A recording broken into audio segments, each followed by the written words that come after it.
So we might have all heard of 1984 by George Orwell, but you might not have heard of William Lutz's book Doublespeak here.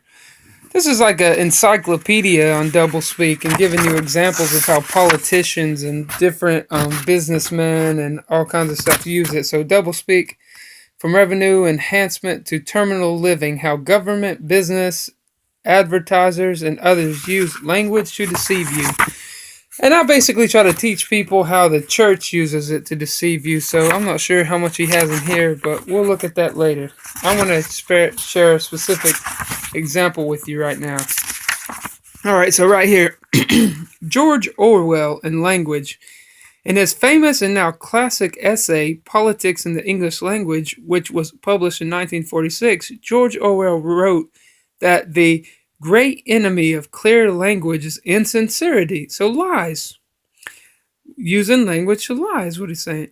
When there is a gap between one's real and one's declared aims, so you have something that you're really doing and you give a different declaration, you say something else, one turns, as it were, instinctively to long words and exhaustive idioms. So blah blah blah blah blah blah blah blah blah blah blah blah blah blah blah blah blah blah blah. They'll say stuff that you can't understand to confuse you. That's what happens when you talk to church people when you're out witnessing the true words of Christ. When you say things, for example, like where 2 or 3 are gathered in his name, there he is in the midst of them. You're talking to another person, that makes 2, and they're trying to get away from you as soon as possible because they go to some church. They don't believe that where 2 or 3 are gathered in his name, there he is in the midst of them. It says, like a cuttlefish squirting out ink. So it's like it's protecting itself with too much ink, right? Too many words. For Orwell, language was an instrument for expressing and not for concealing or preventing thought.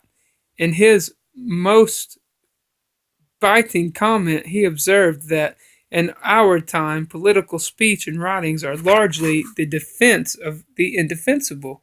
Political language has to consist largely of euphemism, question begging, and sheer cloudy vagueness.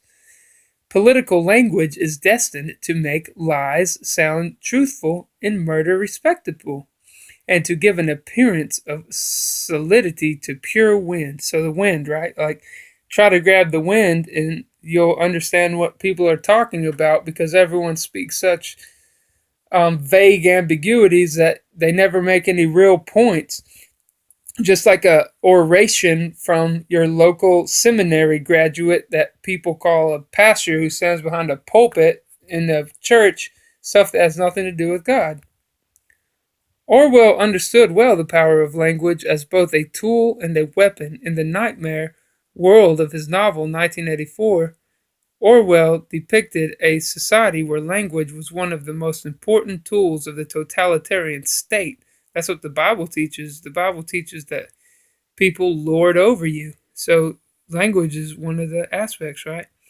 Newspeak, the official state language in the world of 1984, was designed not to extend but to diminish the range of human thoughts. So it limits your thoughts when you don't have the words and the things to get on to deeper thoughts and understandings.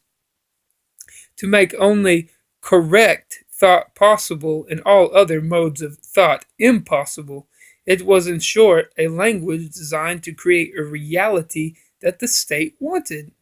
That is true. We see that happening everywhere. When you just go out and tell some people about Jesus, you'll start to see that real quick. Newspeak had another important function in Orwell's world of 1984. It provided the means of expression for doublethink, the mental process that allows you to hold 2 opposing ideas in your mind at the same time and believe in both of them. Church is a way of trying to combine ecclesia with the world, because the ecclesia is not the world's not the ecclesia, but the church tries to have both of it. So it's crazy. The classic example in Orwell's novel is the slogan, "War is peace." Lest you think doublethink is confined only to George Orwell's novel, you need only recall the words of Secretary of State Alexander Haig when he testified before a congressional committee in 1982 that a continued weapons buildup by the United States is absolutely essential to our hopes for Meaningful arms reduction. So build up the weapons to reduce arms. That makes sense. I remember what Senator Orwin Hatch said in 1988. Capital punishment is our society's recognition of the sanctity of human life. So killing people is the way that you sanctify human life, or the sanctity of human life. So that means that it's so important that we kill them. At its worst, doublespeak, like newspeak, is language designate. Sorry.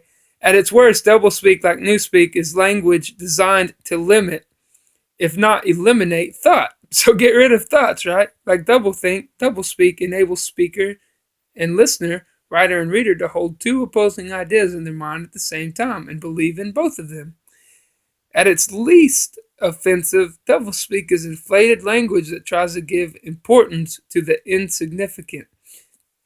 So right here at the end, he's explaining that it's designed to limit, if not eliminate, thought. So limiting your thinking, like not being specific on what the ecclesia is, which is the members and instruments of Christ upon the earth. Like doublespeak enables speaker and listener, writer and reader to hold two opposing ideas in their mind at the same time and believe in both of them. So, well, I like the world and I like all the money and everything it has to offer, and I like Jesus and stuff too. That's why I go to church on Sunday. But I don't speak to anybody about Jesus. I just let the person who speaks up there at the front do it. But I get to go to heaven, even though I'm not doing anything that the Bible says. So you see how confusing that gets. And it says, at its least offensive, doublespeak is inflated language that tries to give importance to the insignificant. So that's the least kind of way that it's used. So, all right, well, I hope that this helps, and thank y'all for watching. All right, bye.